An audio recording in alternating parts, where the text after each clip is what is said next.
Hey everybody, Valanoff here to go over my Firestarter Torch build contest submission. It is a Fire Spell EQ Shaman.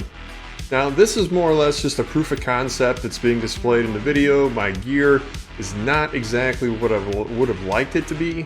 My original concept was to try a melee damage scaling that scaled increased melee damage based on our totems instead of the spell, but RNGesus had other things in mind, so I failed to land my flat T7 fire melee damage and my increased base melee crit chance on my LP2 Firestarter's Torch, and I hit both the suffixes. So that combined with the fact I used 24 runes of ascendance on axes and did not land a Hakar's axe online, those two things combined together, and with the gear I had available to me, I just decided to go ahead and try a spell variant, and well, I mean, it turned out,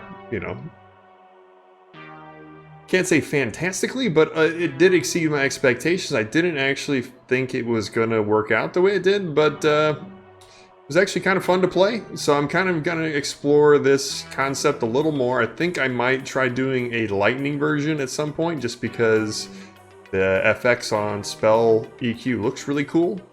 But enough of that. To go over what's going on screen here, our shaman uses summons, or the Spriggan form and summon healing totems to create as many totems as possible, along with our summon thorn totem on hit idols. We get 13 totems, each providing 32% spell damage increase.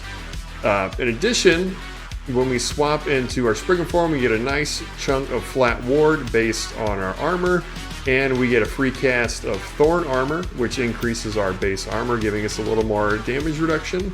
As long as we scale our Thorn totem mana cost compared to our mana orb amount, this allows us to cast 3 casts really quickly of our summon healing totem, and it pops us right back into human form to allow us to continue earthquaking and swiping.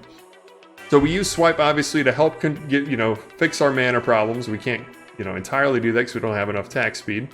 We could theoretically do that on the Beastmaster version, but this version we didn't do that since we don't have as much attack speed available.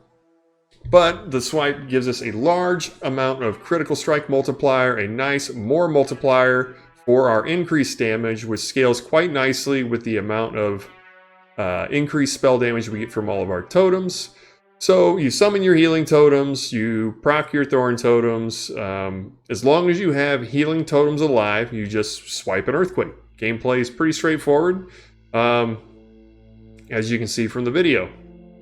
When we get into this Emperor of Corpses kill here, the kill speed isn't quite what I'd like. This is at about 240, I think, corruption, 246 maybe. Can't quite remember. It's right in that ballpark though.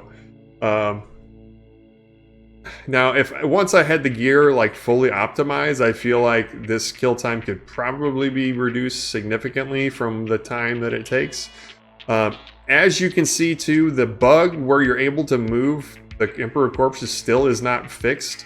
And I actually had a couple attempts where I was killed where I was clearly not inside the circle. You can see right there, he just moved right before I said that, which leads to some of my earthquake hits actually missing his hitbox, oddly enough too.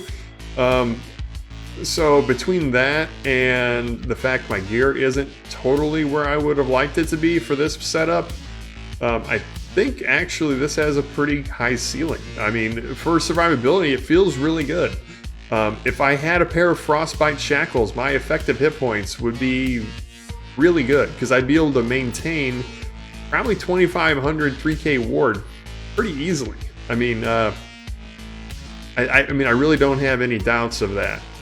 But I hope you guys enjoyed the concept. I hope everyone enjoyed the builds that were featured by Perry the Pig's build contests. I'm looking forward to doing more of these. I'm just going to go ahead and let this video play out, and hopefully here soon I will get my Beastmaster Totem Shatter build, like a full build post up. I know I've been putting it off for about 2 weeks now. hopefully coming soon. So bear with me. Thank you very much. See you next time, guys.